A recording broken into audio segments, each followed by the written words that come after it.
Bienvenue à la capsule pédagogique sur le dépistage d'anticorps irréguliers en tube.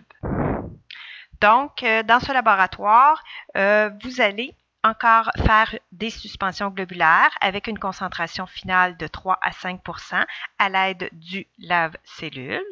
Vous allez encore faire des tests globulaires et des tests sériques pour chacun de vos patients.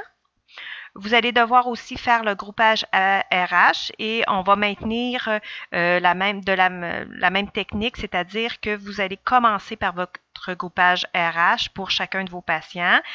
Au cas où si vous auriez un résultat négatif à la centrifugation immédiate et qu'il faut incuber 15 minutes, vous aurez une longueur d'avance au niveau de l'incubation. Par contre, s'il y a agglutination à la centrifugation immédiate, on arrête et on indique RH positif pour le patient. Mais s'il n'y a pas d'agglutination, comme je disais, à la centrifugation immédiate, on continue à 37 degrés. Et s'il y a encore un résultat négatif, on continue avec la technique de TI-AG. La nouveauté pour ce laboratoire, c'est le dépistage d'anticorps irréguliers. C'est ce qu'on appelle la technique, c'est une technique de TIAG, donc la même technique que vous êtes habitué pour faire pour le RH. Par contre, il va avoir une particularité, c'est lorsque vous allez avoir un résultat positif en centrifugation immédiate, vous étiez habitué à arrêter les analyses, mais nous, on va les continuer parce que s'il y a un résultat positif, il peut soit s'améliorer ou se détériorer, là, tout dépendant des phases réactionnelles à 37 et au TIAG, mais je vais vous expliquer ça un petit peu plus tard. Donc, le dépistage d'anticorps irréguliers, c'est une analyse qu'on fait beaucoup en immunohématologie en centre hospitalier parce qu'on le fait chez les mamans, donc les grossesses. On les fait à l'accouchement. On le fait aussi chez les patients qui ont des chirurgies, chez les patients aussi qui sont en traitement en oncologie ou qui se font suivre en hématologie. Donc, vous voyez que c'est quand même une analyse qu'on fait quand même assez régulièrement. Le principe du dépistage d'anticorps irréguliers, c'est de détecter dans le fond la présence d'anticorps irréguliers. On nomme le nom irrégulier, c'est pas pour rien. C'est vraiment des anticorps qui ne doivent pas être présents dans le plasma du patient. On s'attend toujours à avoir des anticorps naturels dans le groupage ABO, mais les autres anticorps, on ne s'attend pas à les avoir là, dans le plasma. C'est vraiment une particularité. Donc, ce que vous allez faire, c'est que vous allez identifier pour commencer 4 tubes pour chacun des patients. Vous allez inscrire le numéro du patient, comme à l'habitude, et vous allez inscrire D pour dépistage et 1 en chiffre romain. D pour dépistage, 2 en chiffre romain. D pour dépistage, 3 en chiffre romain. Et le 4e tube, vous allez marquer AT pour autotémoin. Vous pouvez entendre aussi dans la procédure, vous pouvez voir aussi dans vos documents autocontrôle, c'est la même chose. Okay? Et il est très important d'inscrire en chiffre romain vos chiffres parce que les chiffres réguliers 1, 2, 3 jusqu'à 11, on va les utiliser dans la technique d'identification. Donc, on fait la part des choses pour le dépistage et l'identification. Donc, après avoir inscrit vos numéros de patients et identifié vos tubes, vous allez devoir utiliser du plasma de chacun de vos patients et on va utiliser un nouveau réactif qui est le LIS. Et vous savez que le LIS, c'est une solution de faible concentration ionique qu'on appelle Low Ionic Strange Solution, utilisée pour, dans le fond, augmenter le taux de fixation des anticorps sur les antigènes correspondants en diminuant les ions positifs et négatifs. Nous allons aussi utiliser, quand je parle de D1, D2, D3, des hémacytesses qu'on appelle commerciales. Et dans ces hémacytesses-là, dans ces bouteilles, on retrouve des patients de groupe O qui possèdent un éventail de tous les antigènes de groupe ayant une fréquence de plus de 8 %. Et surtout, ils doivent posséder les antigènes correspondant aux anticorps les plus dangereux, si vous voyez, en transfusion ou ayant une importance clinique. Donc, dans vos tubes, vous allez déverser, vous allez ajouter 2 gouttes de plasma, 2 gouttes de lisse, donc le transparent en premier. Vous allez voir, le réactif de lisse est transparent.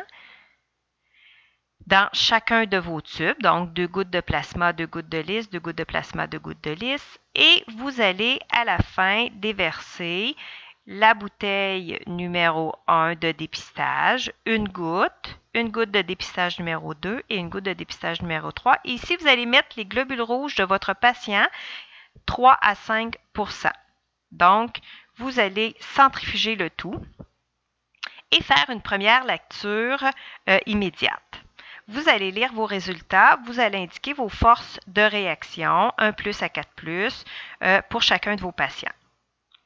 Que vous ayez un résultat positif ou négatif, vous devez poursuivre les analyses.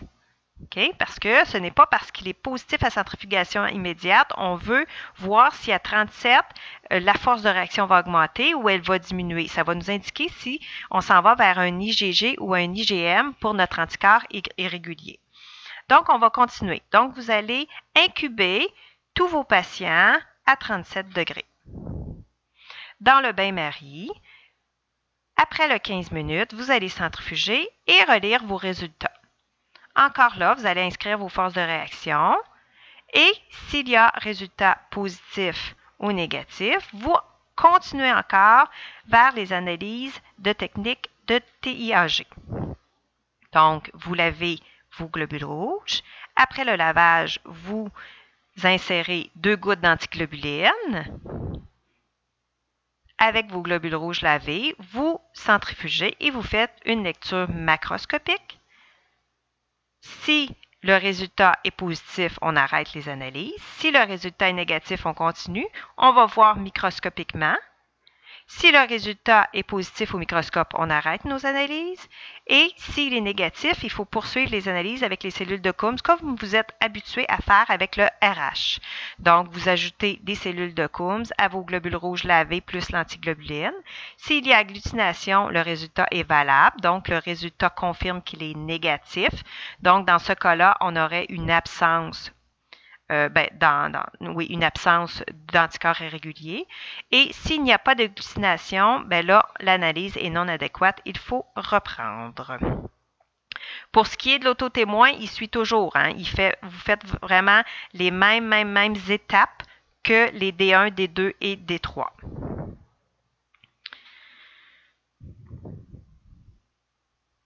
Donc, si vous avez un résultat positif lors des phases réactionnelles dans une ou plusieurs bouteilles, donc que ce soit en centrifugation immédiate, à 37 degrés, en TIAG, macroscopiquement, microscopiquement, il faut faire l'identification d'anticorps irréguliers. Donc, c'est ce que vous allez devoir faire cette semaine au laboratoire. Je vous fais un petit compte-rendu de toutes les étapes qu'on a à faire pour compléter la grille, dans le fond, du dépistage, le petit rapport, si vous voulez, la feuille de dépistage. Donc, en premier lieu, vérifier le numéro de lot et la date d'expiration. Donc, je vais vous demander, lorsque vous vérifiez avec vos bouteilles, si ça fonctionne, si vous avez le bon numéro de lot avec les bouteilles et si vous avez la bonne date d'expiration, donc si le produit n'est pas périmé, de mettre un crochet à côté du lot et de la date, comme quoi vous avez vraiment vérifié. Deuxième chose, il faut identifier la feuille de travail. Donc, votre feuille de travail, donc vous allez avoir 2 rapports. Cette semaine, vous allez avoir vraiment votre feuille de rapport que vous êtes habitué de marquer vos résultats et vous allez avoir votre feuille de travail au niveau du dépistage. Donc, il faut inscrire le numéro d'identification du patient, le groupe sanguin, la date, vos initiales. Et il faut aussi inclure le milieu réactionnel. Alors, avec quoi je travaille? Je travaille-tu avec du lys, des enzymes, de l'albumine? Donc, il faut indiquer. Et il faut indiquer les phases réactionnelles et l'autotémoin. Par la suite, vous allez devoir éliminer les antigènes absents de toutes les hémacytesses et dresser la liste des anticorps non dépistés. Pour chaque hémacytesse, par la suite, barrez les positif, donc la présence d'antigène, dans les colonnes lorsque le résultat du plasma du patient est négatif pour chaque phase réactionnelle au bout, quand vous allez avoir terminé tous vos tests. Ne pas oublier de tenir compte de l'effet de dose, exception pour les antigènes Louis A, Louis B et grand Kel, petit Kel. Par la suite, éliminer l'antigène lorsqu'une hématie test a été barrée dans la colonne. Dresser la liste des anticorps possibles et surligner ou encercler les anticorps probables, donc selon le profil de réaction. Inscrire positif vis-à-vis résultat en prenant soin d'initialer la feuille de travail avec la date si vous ne l'avez pas fait en premier. Donc, je vous montre la petite feuille avec laquelle vous allez travailler et tout ce que je viens de vous dire, je vous le montre. Donc, cochez le numéro de lot et cochez la date d'expiration, le numéro de patient. Là, je vous ai marqué le nom, moi, mais ça va être un numéro pour vous. Le groupe sanguin du patient, la date que vous faites l'analyse, vos initiales. Par la suite, je vous ai demandé d'inscrire avec quel réactif vous travaillez, les phases réactionnelles, l'autotémoin et d'inscrire vos anticorps non dépistés et anticorps probables. Vous allez avoir sur chaque table une feuille avec un démo qui mentionne où inscrire les choses en laboratoire. Et la dernière chose, c'est d'inscrire votre résultat. Donc, si vous avez une force de réaction qui sort dans une ou plusieurs bouteilles, vous devez inscrire positif. Pourquoi on n'inscrit pas plus que ça? Parce que pour l'instant, on sait que le dépistage est positif, mais on a plusieurs anticorps probables, donc on n'est pas capable de conclure quelque chose. C'est dans l'identification qu'on va pouvoir faire quelque chose. Je vous explique le rapport que vous allez avoir. Il est sous forme de tableau, ce rapport-là, donc numéro de patient, le groupage ABO que vous allez devoir faire, c'est le même processus, et le groupage RH, toujours avec le petit rond pour cocher votre température à la fin. Vous devez indiquer vos résultats d'ABO-RH au bout ici.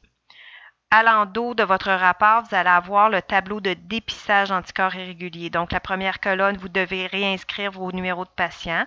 Ici, dans la deuxième colonne, vous allez devoir m'inscrire vos résultats d'auto-témoins que vous avez obtenus lors de vos analyses. Donc, vous marquez si c'est négatif ou positif au niveau de l'auto-témoin. Et la recherche d'anticorps irréguliers, elle se sépare en deux au niveau du dépistage et de l'identification. Nous, cette semaine, on va se concentrer sur cette colonne.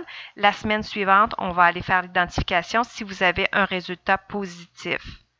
Donc, si c'est négatif dans vos 3 bouteilles, vous indiquez négatif. Si une ou plusieurs bouteilles sont positives, donc on marque POS.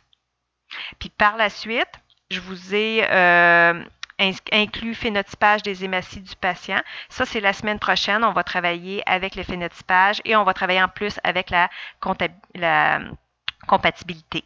Donc, on va ajouter ça à l'identification pour la semaine prochaine. Fait que je vous souhaite un beau labo.